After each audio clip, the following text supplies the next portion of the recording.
Hey, good afternoon, everybody. It's America's Credit and Finance Drill Sergeant, otherwise known as the Rough Rev, Brother Jerry King. Hey, just coming to you today to discuss a couple things that I thought might be motivating and inspiring to some people. You know, everybody's going through some challenges, some difficulty, one difficulty or another in their life. Everybody's got some cross they got to bear. For me right now, I want to apologize. I haven't been on the air lately because still going through mourning over the loss of my mom, coming up on 8 months, and the pain is still very severe, extremely difficult because my mom wasn't sick. She was basically poisoned by a doctor that gave her some bad medicine, and 19 days later she was out of here. One of the hardest things I've ever experienced in my life, when they tell you someone died of a broken heart. I know what that feels like because it almost took me out of here. But I realized I got to stay alive and keep moving forward to tell her story. But that's another video for another time. Today I want to inspire somebody because when I worked at the fire department years and years and years ago, I was called crazy. I was called insane. I was called a fool when I told them I wanted to leave and go in the United States Marine Corps Officer Candidate Program. My coworker said, "Why would you want to leave this safe, secure job? You got a job for life. You got a great career. Fire department, you got great benefits. 4 days on, 4 days off, 12 days vacation. Get a check when we leave on vacation. Get a check when we come back." It was a layup job. There wasn't a lot of fires back then. It was driving me crazy, making me feel guilty making this money and not really earning it. But I always felt like I wanted to do something more. And I had to ask myself, what would make a person leave a place of comfort and security to go get shot at, to go get, run through the mud and get dogged by drill sergeants? And, it's a special kind of individual, different kind of individual that leaves a place of comfort to go to a place of pain. Because most of the people, most of the populace today is looking for that place of comfort. Nobody wants to go through any pain. Nobody wants to go through any struggle. Nobody wants to go through any difficulty. Nobody wants to grind. Even the new millennium hustlers, a lot of them are lazy. They're not out there getting money on the streets like the OGs were back in the day. If there's an app for it, nobody wants to sweat. So, when I studied it, I looked at it, I said, I left a place of comfort. The guy that replaced me just retired. That's how many years ago that was. That could be me right now. But I'll tell you something. The interesting thing is I left this place of comfort to go to this place of pain. I endured some severe physical challenges, psychological and emotional challenges. Going into the Marine Corps, Officer Candidate Program, like boot camp for officers, it was no joke, like 12, 14 weeks of hell. I went in, I trained twice a day, every day for 2 years to get in, to make sure my body was in shape. And I saw people dropping like flies because they couldn't cut it. First week, second week, third week. Big, tough, strong, muscle-bound dudes crying. Drill sergeants was breaking them down to their lowest common denominator. And I was 26, 27 when I went in. Part of the challenge with me and the Marine Corps, I love the Marine Corps and hate it at the same time. I love what the Marine Corps represents. I hate what it does a lot of times too as men. Because they was playing little boy games with me and I was a grown-ass man, which is why I ended up leaving. But the long and short of it is I went in.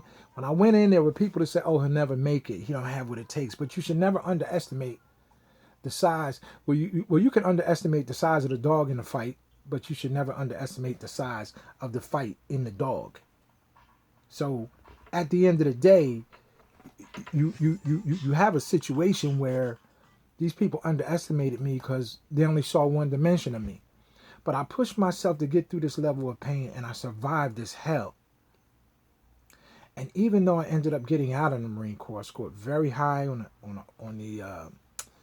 the flight aptitude rating, went out to Willow Grove and took my test to become a pilot.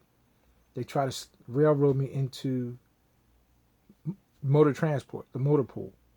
And I'm supposed to be flying planes. I scored so high in the test, they brought me in for questioning to a Navy psych because they thought I cheated. Man of color, not supposed to be intelligent, right? Anyway, after that, like I said, they were playing little boy games and I was a grown-ass man and ended up getting out early. But the thing is, when I got out, I was a different person than when I went in because I went through this pain and I had made it through. They threw everything they could at me and I survived. And I came through shining. And when I hit the streets of D.C., I encountered hardcore kids who living in horrific life situations. drugs and guns and crimes everywhere, the death count, people dropping like flies, people getting caught up in drive-bys. And I left the Marine Corps and went to that city because I couldn't understand all this death and destruction happening to these children. It bothered me. And I said, maybe it's something I could do about it. And I left Quantico, an hour away, and came north and came to D.C. and got involved with these kids. And found something that was a passion, a love of my life, dealing with these difficult kids that nobody else could handle. I could get to. I had been through so much hell in my life and so much difficulty. It's almost like God wanted me to experience all these challenges in the Marine Corps so I know why these children did some of the desperate things that they did. Some of the off-the-hook things that they did. But meanwhile, I left there to pursue this Marine Corps thing and then get segued into this thing with kids. And ended up touching a lot of kids, helped a lot of kids get out of jail, get their lives on track, get off drugs, stop selling drugs. Got a lot of kids, saved some kids, kept some kids from committing suicide, stopped a couple drug hits, drug boys I was cool with.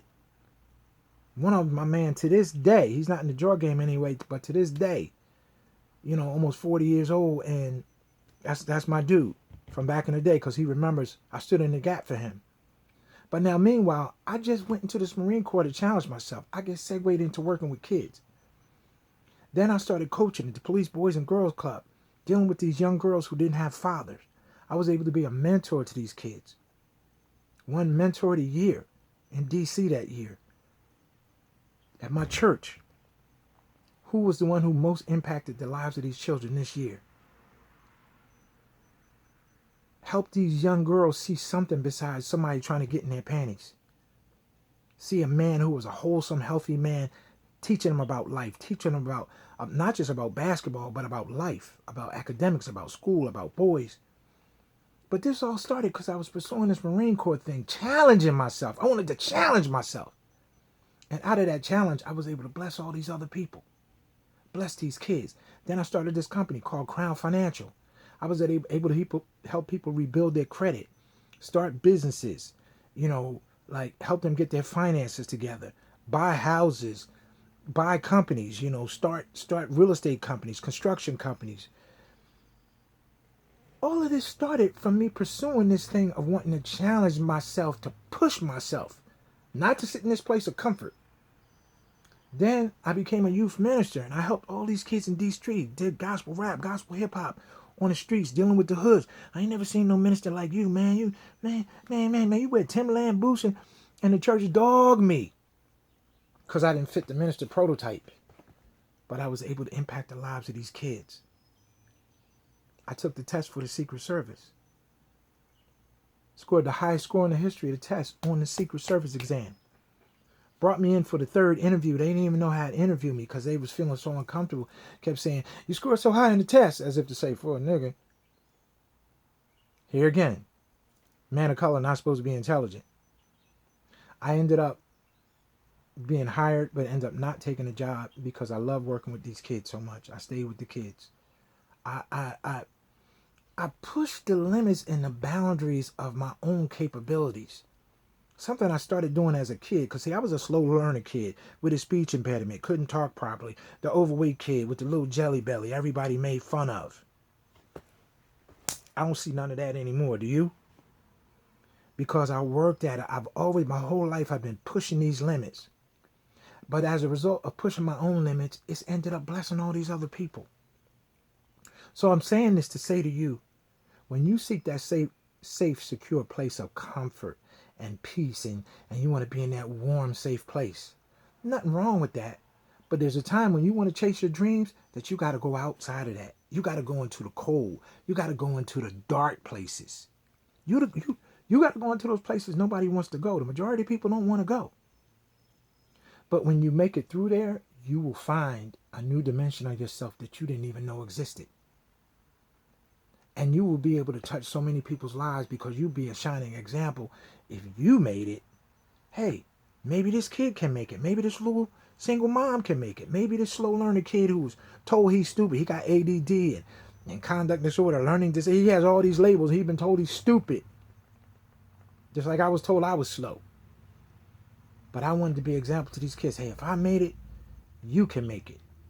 How did I do it?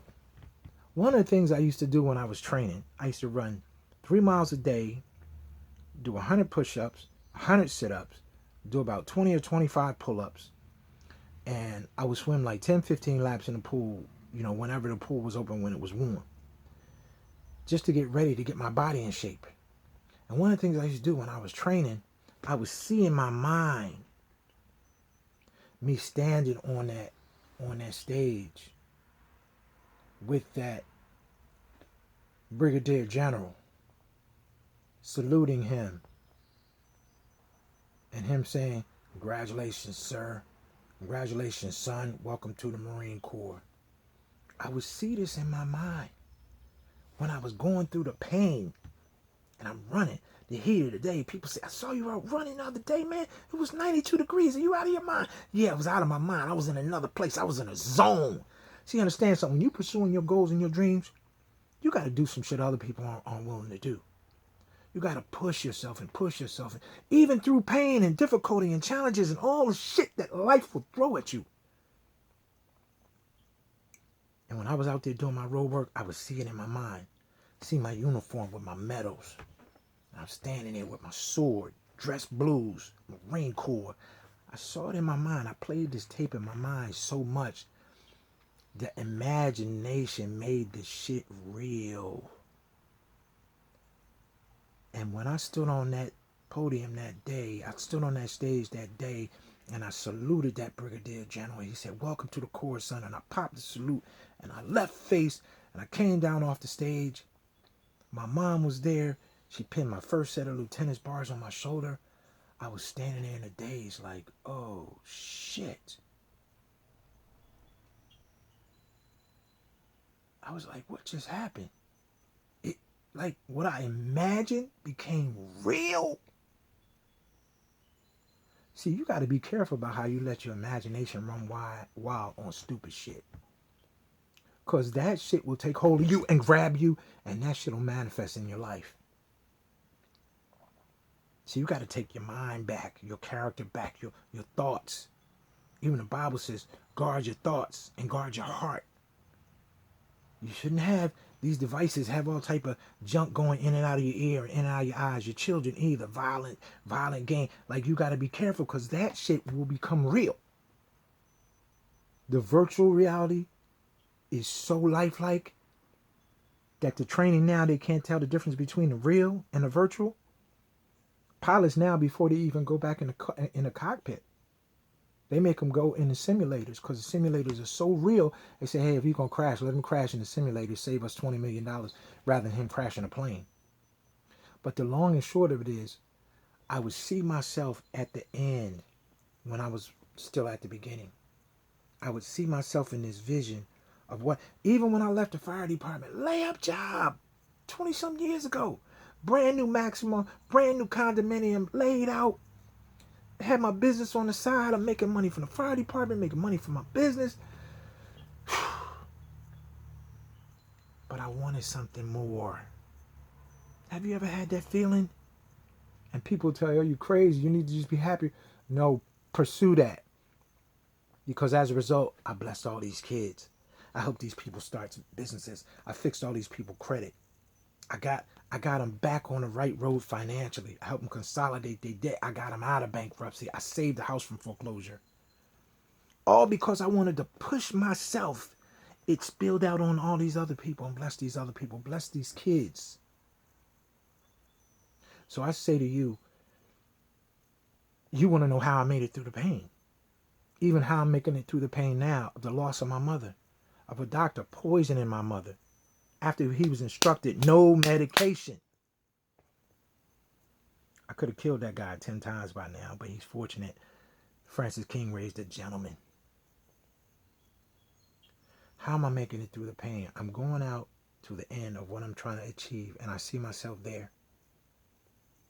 So that the pain I'm experiencing right now, I'm able to bear it. I'm able to walk my way through it. I did the same thing in the Marine Corps. I walked all the way out to the end of that, and I saw myself on that stage at the end. Cock diesel, cut up, nice haircut, badass dress greens on, fit, confident. I saw myself saluting that brigadier. I saw that before it happened. So when I was going through, the drill sergeant screaming at me, "You miss your mommy? Give me another one. Give me another." Whoa, whoa. Like, they got to a point where they realized they couldn't break me. They said, "Man, this cat King, this cat is something else. The oldest guy in the platoon and be out front of the 3 mile run. Don't let the platoon commander beat you. He's the oldest guy."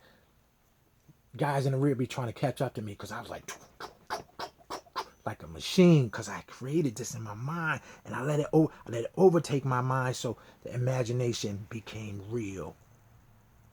And when I graduated that day, my mom was there. God rest her soul. I miss her so much. Dad was already gone, but mom was there. My aunt Celestine was living in, and I was so happy to see that look of pride on her face, like this shy little kid who was scared of the dark, who they said would never be nothing, is a Marine Corps lieutenant today. And I dedicated my commission to her.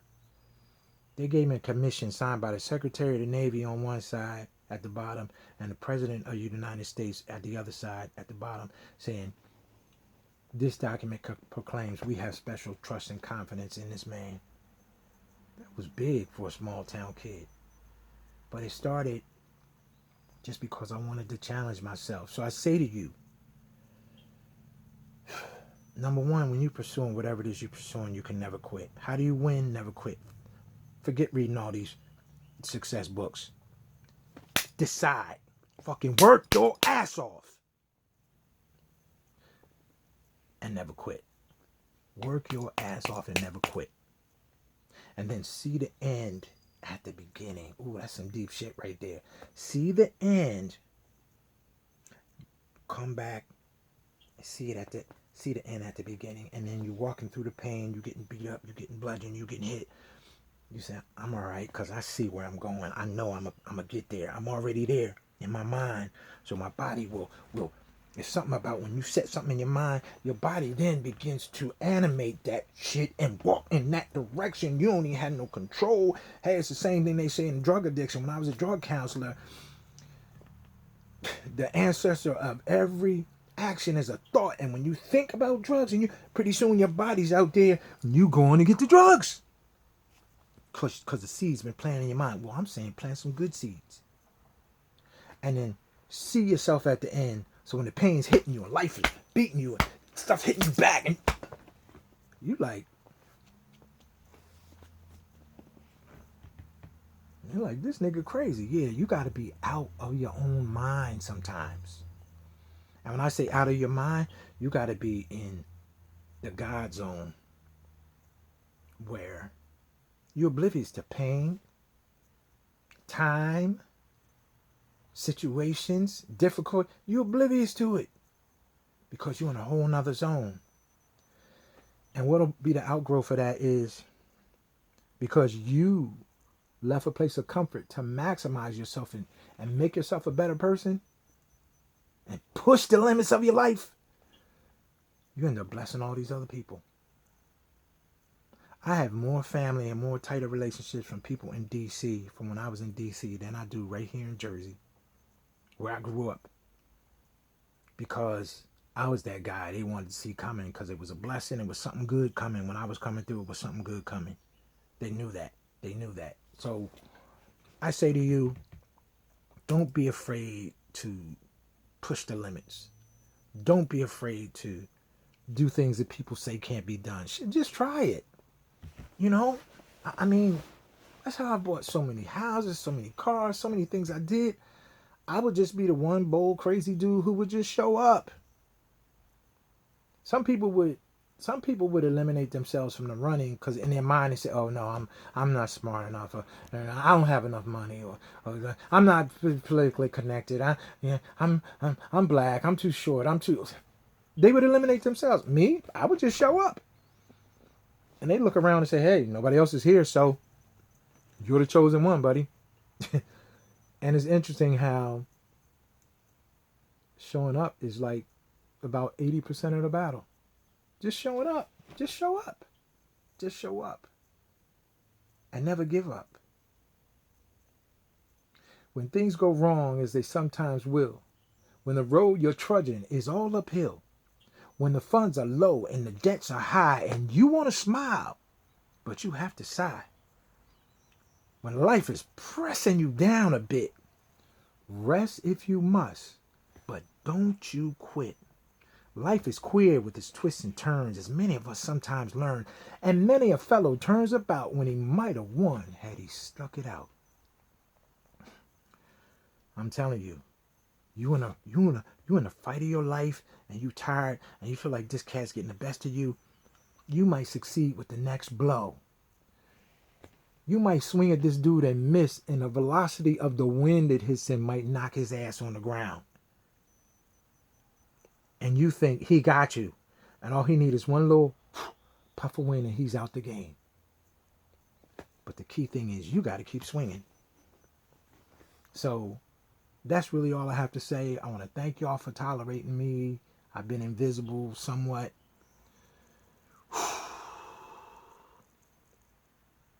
I never cried so much in my life, and I ain't no punk. I mean, cried until my body physically ached. Scream at God, curse God.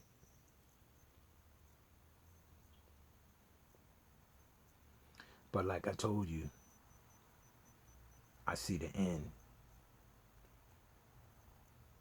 I go out to the end and I see the end of where I'm trying to go, what I'm trying to get to, and it helps me to walk through the pain. And I know that my mom and dad, you see that picture over my left shoulder, my mom, dad, and my it's actually a picture of my mom, dad, and my sister, taken before I was even born. My dad was a great man, great entrepreneur. My mom was a banker, financier, credit person. Taught me a lot about finance and credit. I learned more about business from my dad than I ever learned at Seton Hall. I went to Seton Hall, went to the real estate school, went to all these other schools and trainings. But I learned more from those two people about life, about business, how to really make moves on this earth realm. And I realized what all they did, my mother got it in. She was in everything, did everything. The city planning, with the church, she did everything in the church. Head of the deacon board, head of the usher board, head of the Sunday school. You name it. Getting people turkeys for Thanksgiving and food. And she worked at city planning division. Then she managed the first black manager for her company on the East Coast. Black female manager. My dad, same thing. Never graduated from the 6th grade. Had the first drive-in dry cleaners with the drive-in window in the state of New Jersey.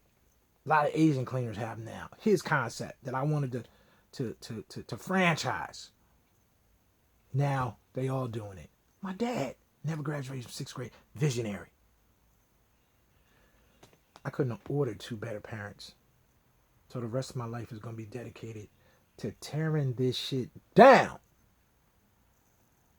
So that they never forget these two great people, Jerry O. King Sr. and Francis H. King.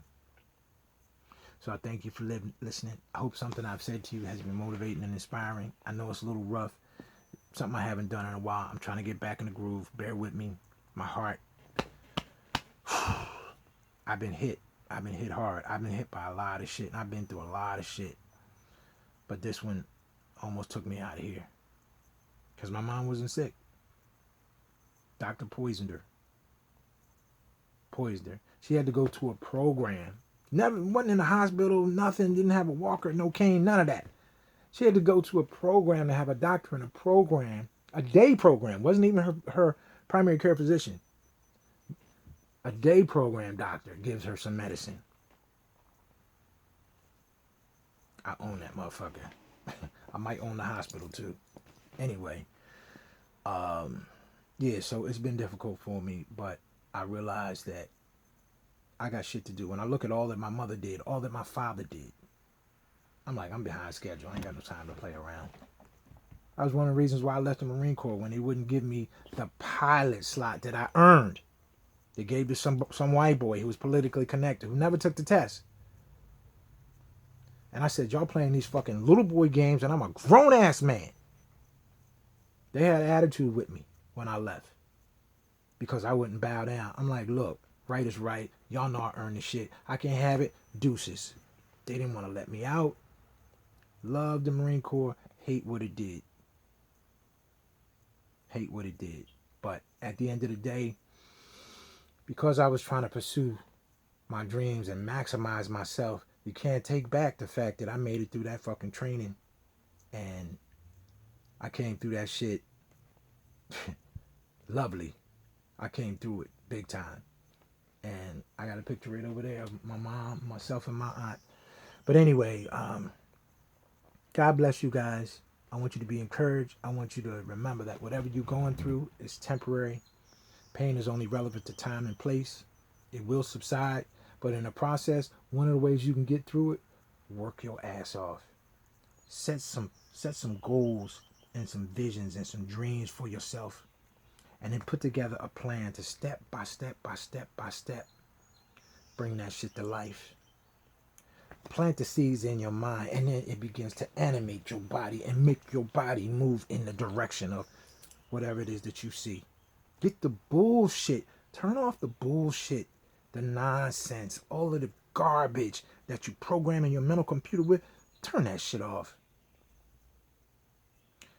Glad I got that fire stick, because now all I watch is YouTube, motivational, inspirational videos, educational videos, learning, growing, positive energy, all the positive shit that you couldn't normally see on TV before. Cable ain't got nothing on it. Anyway, you can program this mental computer to the point where it'll direct your body in that direction, and you'll just animate in that direction. But if you see somebody living a bullshit life, it's because they programmed it with a bunch of negativity. Love you guys. Remember, how do you win? Never quit. Never quit. You might have to take a knee. You might have to take a deep breath. You might have to rest. But never quit. Keep answering that bell. You got a lot to live for. And we got shit to do. And it's a whole wide world of beautiful, wonderful things to see, man. If I can encourage anybody, go travel, man.